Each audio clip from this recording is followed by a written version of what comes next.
El Evangelio según Juan, capítulo 1. En el principio la palabra ya existía. La palabra estaba con Dios, y la palabra era Dios. El que es la palabra existía en el principio con Dios. Dios creó todas las cosas por medio de Él, y nada fue creado sin Él. La palabra le dio vida a todo lo creado, y su vida trajo luz a todos. La luz brilla en la oscuridad, y la oscuridad jamás podrá apagarla. Dios envió un hombre llamado Juan el Bautista, para que contara acerca de la luz, a fin de que todos creyeran por su testimonio. Juan no era la luz, era solo un testigo para hablar de la luz. Aquel que es la luz verdadera, quien da luz a todos, venía al mundo. Vino al mismo mundo que él había creado, pero el mundo no lo reconoció. Vino a los de su propio pueblo, y hasta ellos lo rechazaron. Pero a todos los que creyeron en él y lo recibieron, les dio el derecho de llegar a ser hijos de Dios. Ellos nacen de nuevo, no mediante un nacimiento físico como resultado de la pasión o de la iniciativa humana, sino por medio de un nacimiento que proviene de Dios. Entonces la palabra se hizo hombre y vino a vivir entre nosotros. Estaba lleno de amor inagotable y fidelidad, y hemos visto su gloria, la gloria del único Hijo del Padre. Juan dio testimonio de él cuando clamó a las multitudes. A él me refería yo cuando decía: alguien viene después de mí, que es muy superior a mí, porque existe desde mucho antes que yo.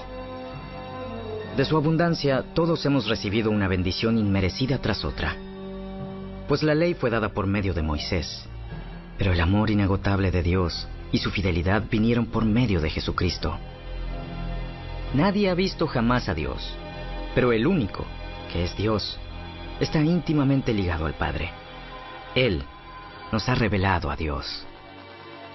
Este fue el testimonio que dio Juan cuando los líderes judíos enviaron sacerdotes y ayudantes del templo desde Jerusalén para preguntarle: ¿Quién eres?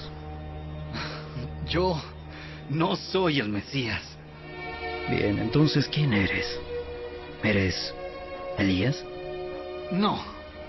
¿Eres el profeta que estamos esperando? No. Entonces, ¿quién eres? Necesitamos alguna respuesta para los que nos enviaron. ¿Qué puedes decirnos de ti mismo? Juan contestó con las palabras del profeta Isaías: Soy una voz que clama en el desierto: ¡abran camino para la llegada del Señor! Entonces los fariseos que habían sido enviados le preguntaron: Si no eres el Mesías, ni Elías, ni el profeta, ¿con qué derecho bautizas? Yo bautizo con agua, pero aquí mismo, en medio de la multitud, hay alguien a quien ustedes no reconocen. Aunque su servicio viene después del mío, yo ni siquiera soy digno de ser su esclavo, ni de desatar las correas de sus sandalias. Ese encuentro ocurrió en Betania, una región situada al oriente del río Jordán, donde Juan estaba bautizando. Al día siguiente Juan vio que Jesús se le acercaba y dijo: ¡Miren! ¡El Cordero de Dios que quita el pecado del mundo! A él me refería cuando yo decía: después de mí vendrá un hombre que es superior a mí, porque existe desde mucho antes que yo. No lo reconocí como el Mesías, aunque estuve bautizando con agua para que él fuera revelado a Israel. Entonces Juan dio testimonio: Vi al Espíritu Santo descender del cielo como una paloma y reposar sobre él. Yo no sabía que era el Mesías, pero cuando Dios me envió a bautizar con agua me dijo: aquel sobre quien veas que el Espíritu desciende y reposa es el que bautizará con el Espíritu Santo. Vi que eso sucedió con Jesús. Por eso doy testimonio de que Él es el elegido de Dios. Al día siguiente Juan estaba otra vez allí con 2 de sus discípulos. Al pasar Jesús, Juan lo miró y declaró: Miren, ahí está el Cordero de Dios. Cuando los 2 discípulos de Juan lo oyeron, siguieron a Jesús. Jesús miró a su alrededor y vio que ellos lo seguían. ¿Qué quieren? Rabí, maestro, ¿dónde te hospedas? Vengan y vean. Eran como las 4 de la tarde cuando la acompañaron al lugar donde se hospedaba, y se quedaron el resto del día con él. Andrés, hermano de Simón Pedro, era uno de estos hombres que, al oír lo que Juan dijo, siguieron a Jesús. Andrés fue a buscar a su hermano Simón y le dijo: Hemos encontrado al Mesías, Cristo. Luego Andrés llevó a Simón para que conociera a Jesús. Jesús miró fijamente a Simón y le dijo: Tu nombre es Simón, hijo de Juan, pero te llamarás Cefas, Pedro. Al día siguiente Jesús decidió ir a Galilea. Encontró a Felipe y le dijo: Ven, sígueme. Felipe era de Betsaida, el pueblo natal de Andrés y Pedro. Felipe fue a buscar a Natanael y le dijo: Hemos encontrado a aquel de quien Moisés y los profetas escribieron. Se llama Jesús, el hijo de José, de Nazaret. ¿Nazaret? ¿Acaso puede salir algo bueno de Nazaret? Ven y compruébalo tú mismo. Mientras ellos se acercaban, Jesús dijo: Aquí viene un verdadero hijo de Israel, un hombre totalmente íntegro. ¿Cómo es que me conoces? Pude verte debajo de la higuera, antes de que Felipe te encontrara. ¡Rabí!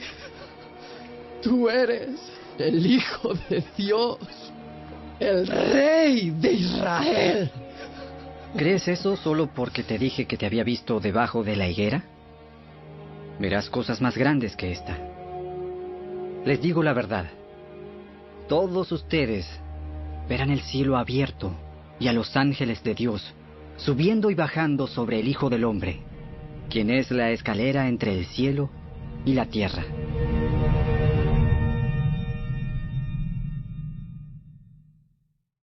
Capítulo 2. Al día siguiente se celebró una boda en la aldea de Caná de Galilea. La madre de Jesús estaba presente, y también fueron invitados a la fiesta Jesús y sus discípulos. Durante la celebración se acabó el vino.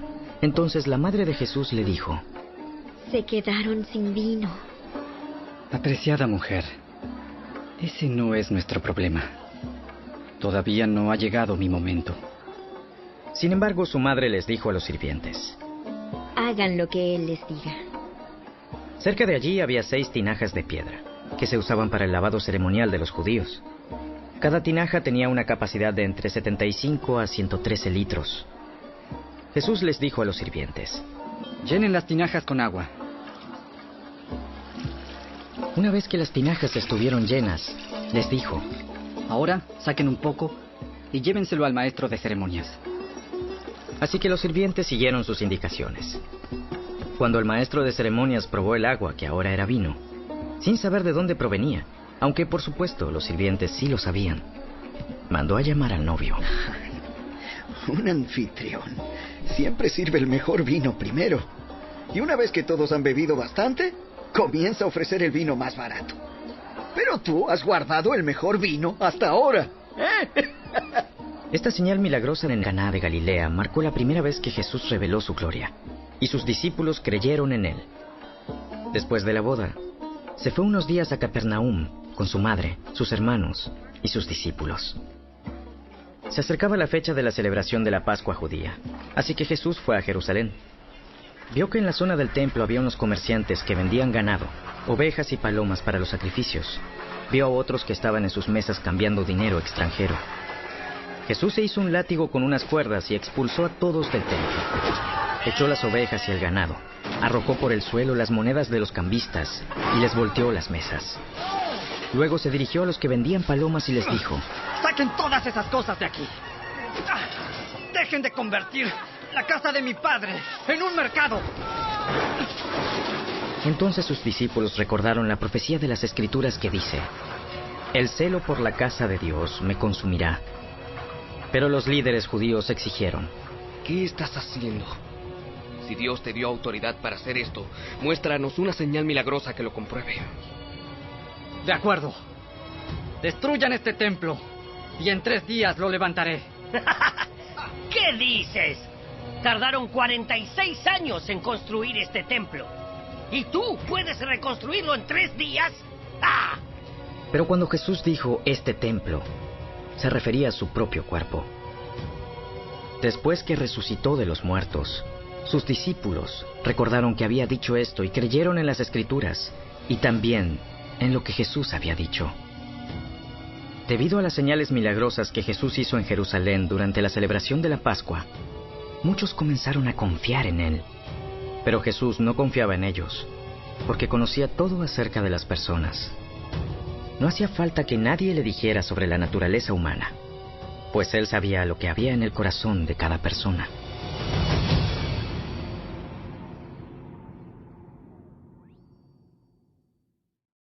Capítulo 3. Había un hombre llamado Nicodemo, un líder religioso judío de los fariseos. Una noche fue a hablar con Jesús. Rabí, todos sabemos que Dios te ha enviado para enseñarnos. Las señales milagrosas que haces son la prueba de que Dios está contigo. Te digo la verdad. A menos que nazcas de nuevo, no puedes ver el reino de Dios. ¿Qué quieres decir? ¿Cómo puede un hombre mayor volver al vientre de su madre y nacer de nuevo? Te digo la verdad. Nadie puede entrar en el reino de Dios si no nace de agua y del Espíritu. El ser humano solo puede reproducir la vida humana, pero la vida espiritual nace del Espíritu Santo. Así que no te sorprendas cuando digo, tienen que nacer de nuevo. El viento sopla hacia donde quiere. De la misma manera que oyes el viento pero no sabes de dónde viene ni a dónde va, tampoco puedes explicar cómo las personas nacen del Espíritu. ¿Cómo es posible todo esto? Tú eres un respetado maestro judío y aún no entiendes estas cosas. Te aseguro que les contamos lo que sabemos y hemos visto, y ustedes todavía se niegan a creer nuestro testimonio. Ahora bien, si no me creen cuando les hablo de cosas terrenales, ¿cómo creerán si les hablo de cosas celestiales? Nadie jamás fue al cielo y regresó, pero el Hijo del Hombre bajó del cielo. Y así como Moisés levantó la serpiente de bronce en un poste en el desierto, así deberá ser levantado el Hijo del Hombre, para que todo el que crea en él tenga vida eterna. Pues Dios amó tanto al mundo, que dio a su único Hijo, para que todo el que crea en él no se pierda, sino que tenga vida eterna. Dios no envió a su Hijo al mundo para condenar al mundo, sino para salvarlo por medio de él. No hay condenación para todo el que cree en él, pero todo el que no cree en él ya ha sido condenado por no haber creído en el único Hijo de Dios. Esta condenación se basa en el siguiente hecho. La luz de Dios llegó al mundo, pero la gente amó más la oscuridad que la luz, porque sus acciones eran malvadas.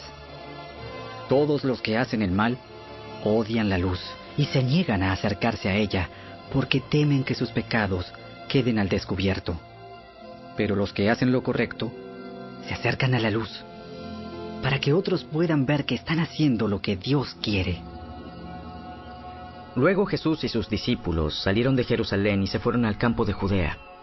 Jesús pasó un tiempo allí con ellos, bautizando a la gente. En ese tiempo Juan el Bautista bautizaba en Enón, cerca de Salim, porque allí había mucha agua y la gente iba a él para ser bautizada.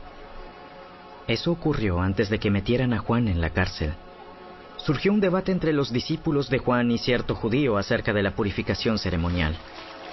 Entonces los discípulos de Juan fueron a decirle: Rabí, el hombre que estaba contigo al otro lado del río Jordán, a quien identificaste como el Mesías, también está bautizando a la gente, y todos van a él en lugar de venir a nosotros. Nadie puede recibir nada a menos que Dios se lo conceda desde el cielo. Ustedes saben que les dije claramente, yo no soy el Mesías. Estoy aquí solamente para prepararle el camino a él. Es el novio quien se casa con la novia, y el amigo del novio simplemente se alegra de poder estar al lado del novio y oír sus votos. Por lo tanto, Oír que Él tiene éxito me llena de alegría. Él debe tener cada vez más importancia y yo menos. Él vino de lo alto y es superior a cualquier otro. Nosotros somos de la tierra y hablamos de cosas terrenales. Pero Él vino del cielo y es superior a todos. Él da testimonio de lo que ha visto y oído. Pero qué pocos creen en lo que les dice. Todo el que acepta su testimonio puede confirmar que Dios es veraz. Pues Él es enviado por Dios y habla las palabras de Dios, porque Dios le da el Espíritu sin límites. El Padre ama a su Hijo y ha puesto todo en sus manos. Los que creen en el Hijo de Dios tienen vida eterna. Los que no obedecen al Hijo nunca tendrán vida eterna, sino que permanecen bajo la ira del juicio de Dios.